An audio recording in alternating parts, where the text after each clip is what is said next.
Amados irmãos em Cristo, vocês que acompanham o nosso canal Saulo Oliver, nós estamos retornando nesse canal, nesse dia de segunda-feira, para trazer a você uma palavra poderosa. Eu gostaria que você chamasse aí a sua esposa, o seu esposo, os seus filhos, chame. Vai ser uma palavra poderosa para o seu coração, em nome de Jesus. Olha, antes de eu trazer essa palavra ou um testemunho, eu vou deixar uma palavra aqui a vocês, que está no livro de Atos, capítulo 20, versículo 24, que diz assim: mas em nada tenho a minha vida por preciosa, contanto que cumpra com alegria a minha carreira e o ministério que recebi do Senhor Jesus, para dar testemunho do Evangelho da graça de Deus.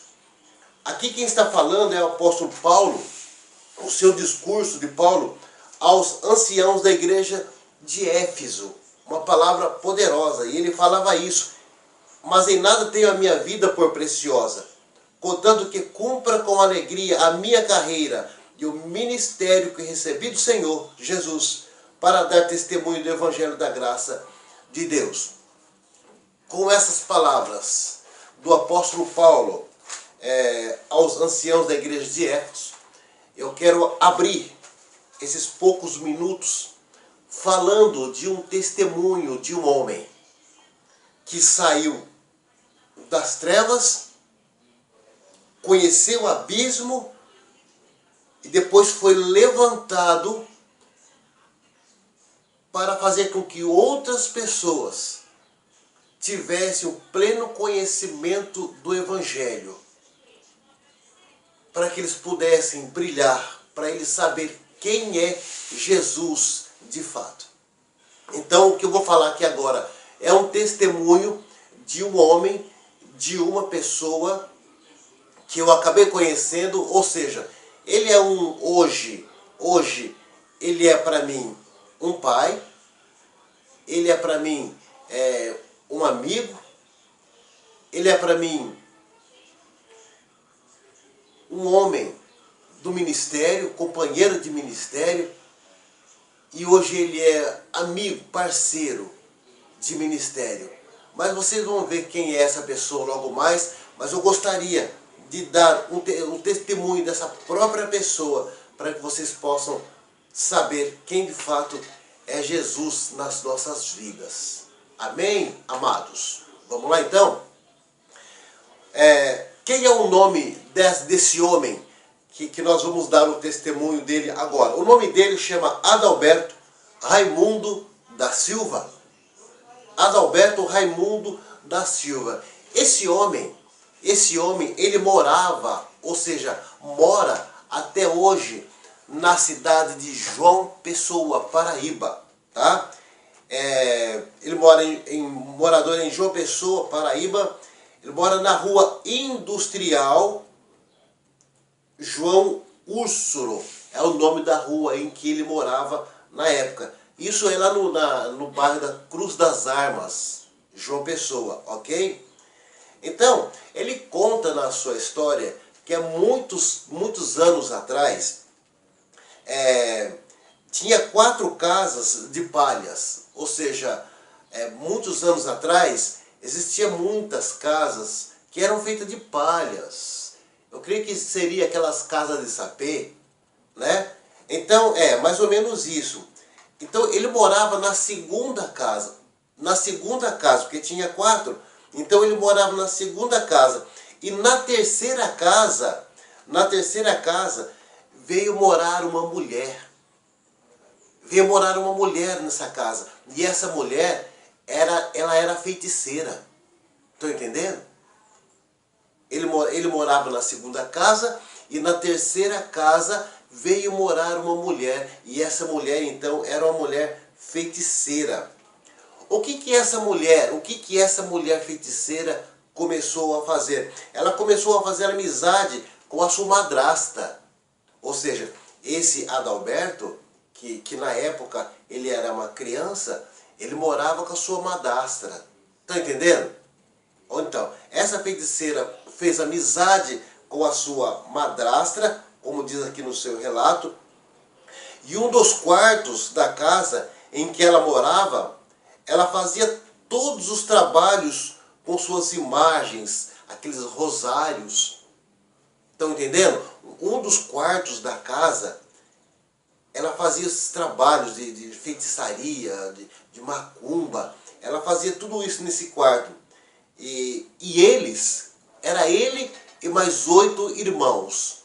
Ou seja, eles eram em 9 irmãos. 9 irmãos, olha só, gente. E um dos 9 irmãos, o que aconteceu?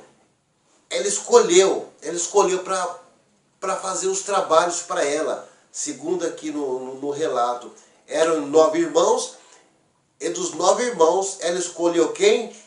Escolheu ele, para zelar do altar, ou seja, zelar do altar do inimigo, cuidar do altar do inimigo, né? Qual era o serviço que ele tinha que fazer? Tinha que fazer todos os dias, ou seja, todos os dias, das 7 da manhã ao meio-dia, era para que ele pudesse encher as taças, uma das taças de cachaça, 7 horas da manhã e ao meio-dia, né? E aí começou um inferno total, começou um inferno na vida dele.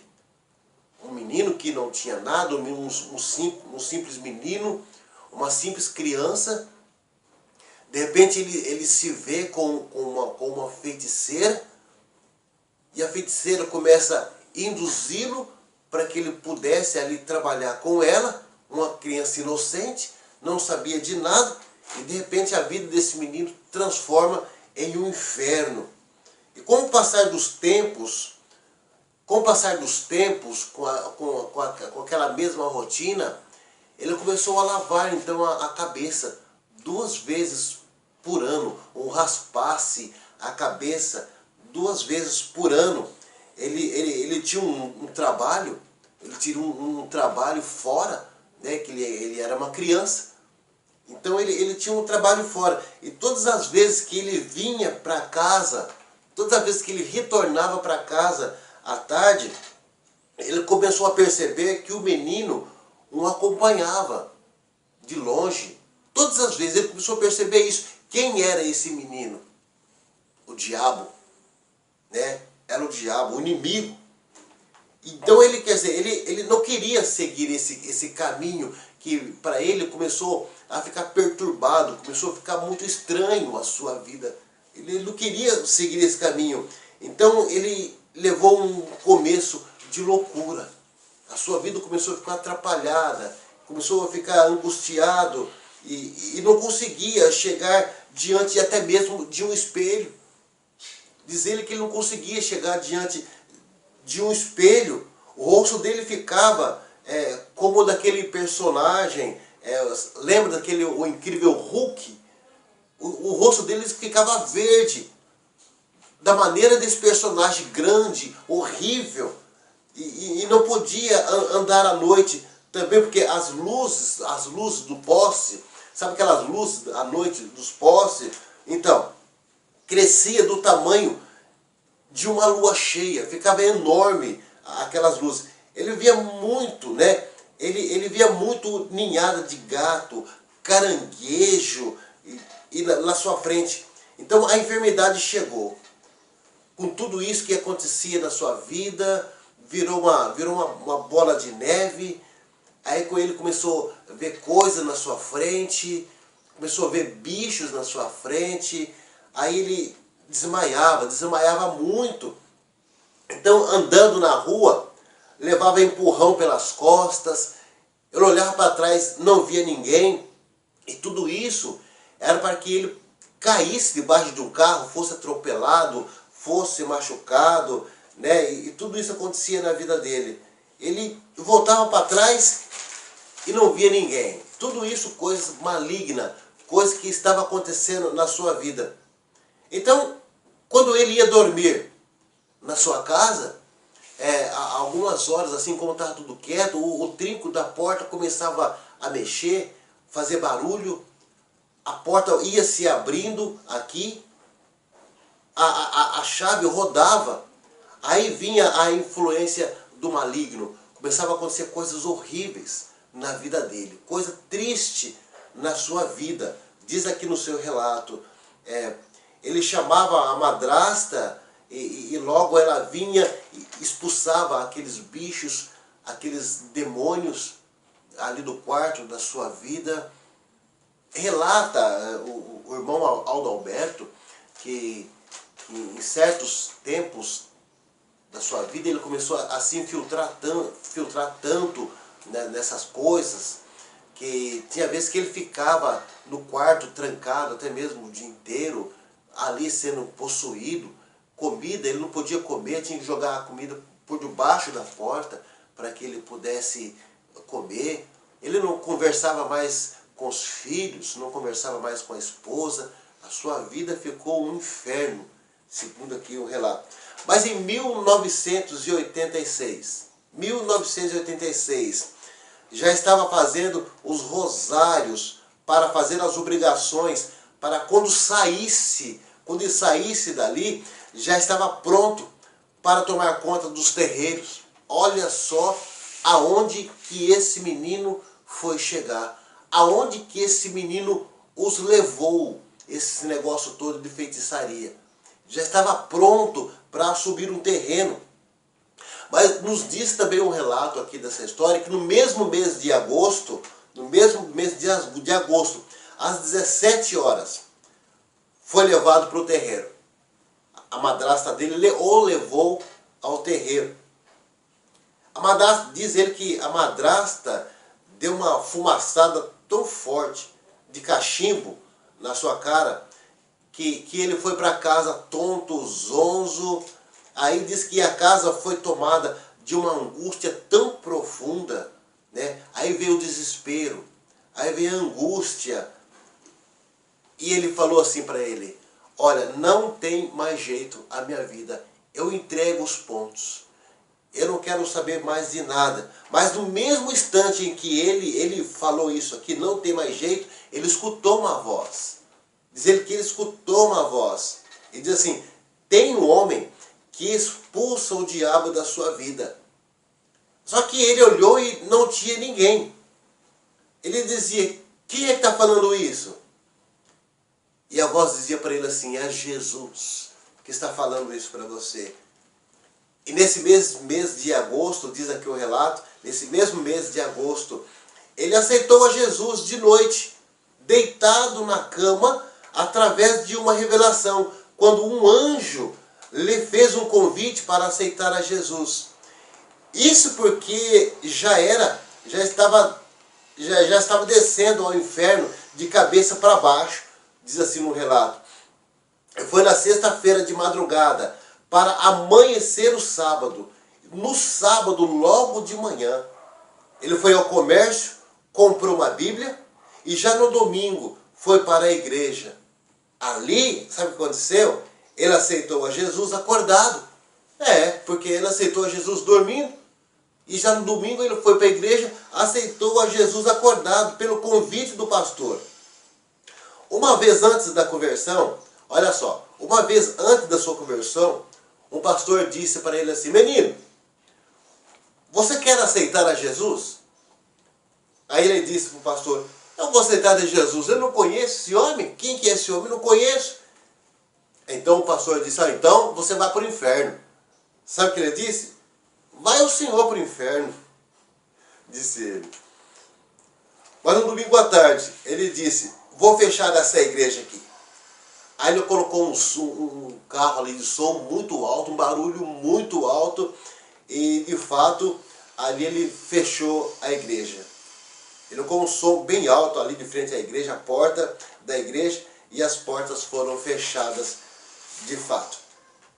Só que nos diz o relato dele também que 2 anos depois que tudo isso aconteceu, as portas foram abertas por ele para os crentes passar. E com 4 anos depois de tudo isso, ele foi para o diaconato da igreja.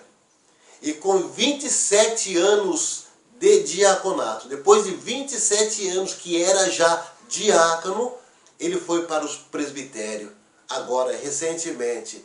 Ou seja, das mãos do diabo para as mãos de Deus. Olha só o que Deus faz com as pessoas. O que o inimigo faz para as pessoas.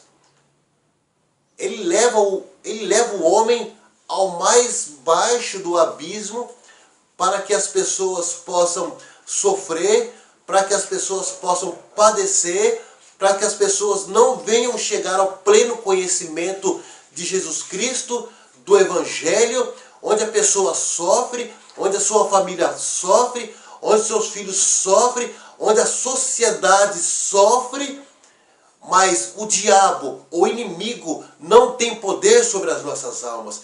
Deus faz tirar lá do lamaçal do pecado. Deus tira o pecador arrependido lá do inferno, para que ele possa ressurgir de novo para uma nova vida, para mostrar para a humanidade, para o homem, quem é Jesus. Esse menino, esse homem, que um dia era um menino, Adalberto Raimundo da Silva, hoje ele é um homem convertido. Ele é um homem nascido de novo, nascido das águas, nascido do Espírito Santo. Hoje ele está testemunhando daquilo que Deus tem feito na sua vida, daquilo que Deus tem feito na sua família, daquilo que Deus tem feito na vida de seus filhos. Hoje ele já não é mais um menino, hoje ele já não é mais um moço, mas ele já é um homem já maduro. Hoje ele é um homem, um presbítero da igreja. Hoje ele é um homem conhecido. E até hoje ele dá testemunho daquilo que Deus faz na sua vida. E para não ficar só nas minhas palavras, eu gostaria que esse homem, esse presbítero, esse homem de Deus, trouxesse para você alguma palavra para a sua vida, para o seu crescimento espiritual. Presbítero Abel, eu trago nesse instante alguns minutos para que o irmão possa trazer uma palavra aos nossos ouvintes e que eles venham conhecer o irmão e que a sua vida possa estar crescendo, que não só a sua vida pessoal, mas a nossa vida possa dar um empurrão para chegar mais próximo do Senhor Jesus. Esse que vos fala é esse Adalberto Raimundo da Silva, que das mãos do diabo agora está nas mãos do Senhor. Eu passo a palavra para que ele possa falar algumas palavras para o seu crescimento e para o seu elevo espiritual. Amém. Amém.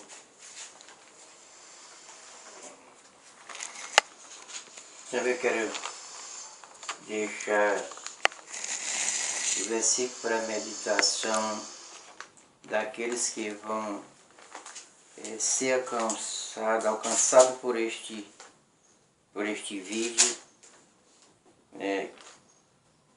que é no livro de Isaías. Livro de Isaías, eu gosto da minha Bíblia, porque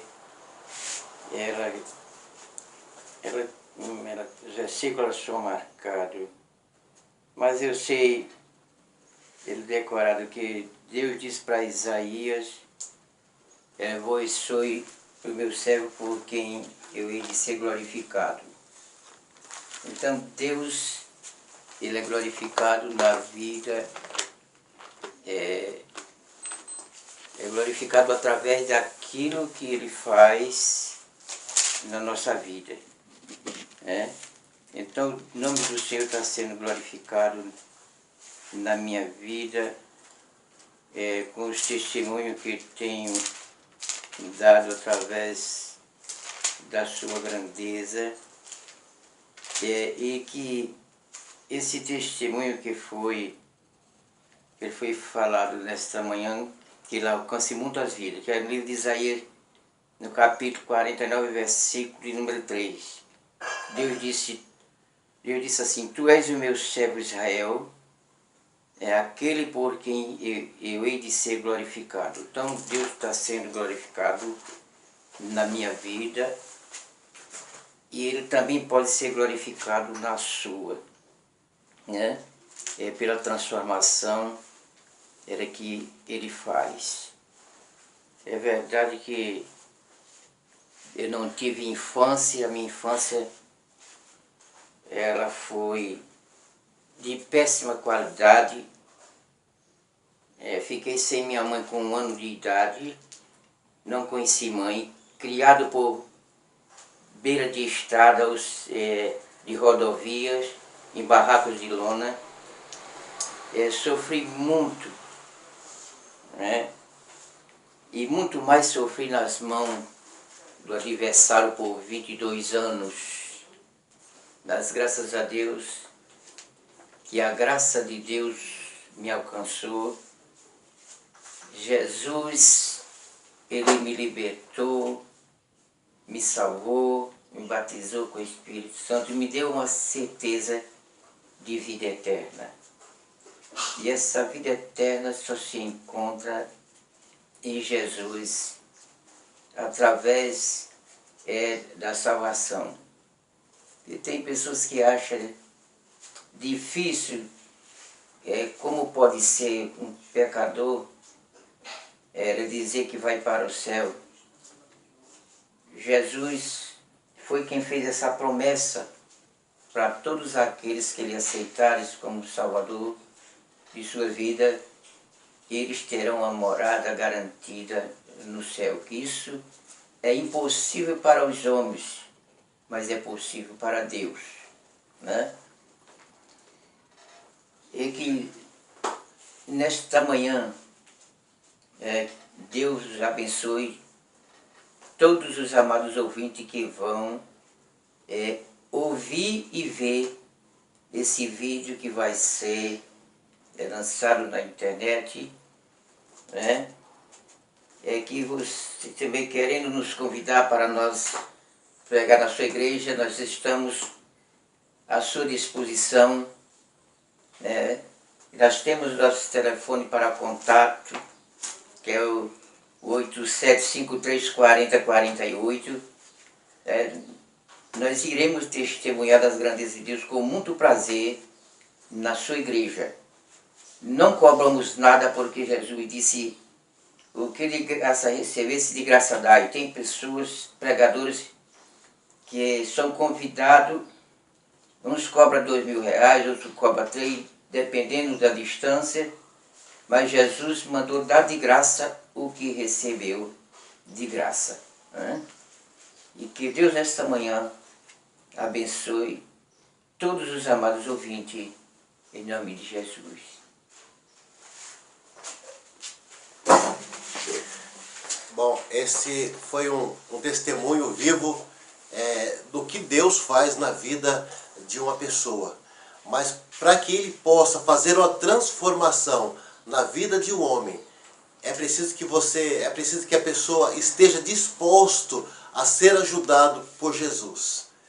Que Deus possa estar nos abençoando nessa entrevista, que nós possamos realmente estar santificando as nossas vidas e que nós possamos estar deixando-se levado por esse Espírito transformador.